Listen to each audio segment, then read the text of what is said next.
დაიწყო თვითონ უწმინდესმა უშუალოდ ჩვენი სწავლება. მისი ერთი გამოხედვა ჩვენთვის საკმარისი იყო, რომ ჩვენ უკვე ვიცოდით რა მოქმედება უნდა გაგვეკეთებინა. თქვენ ვიც ჩამოთვალეთ სტიქაროსნები აშკარად პოლიტიკით დაინტერესებული ხალხია. ეროვნული მოძრაობის კონტექსტით შემოდის. აი ეს როგორ აისახება ეკლესიაზე? EDP იქნებოდა, ეს ზვიადი იქნებოდა, ეს ხარე არასდროს არ ყოფილა პატრიარქი.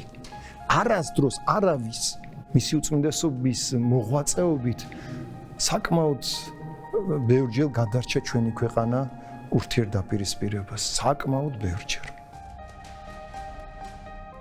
არც ერთი მსოფლიო ეკლესიის სიტუაცია არ არის ესეთ, რომ ყველა მღვდელთავარი პატრიარქის ხელდასხმით ჩვენთან ეგრე იყო.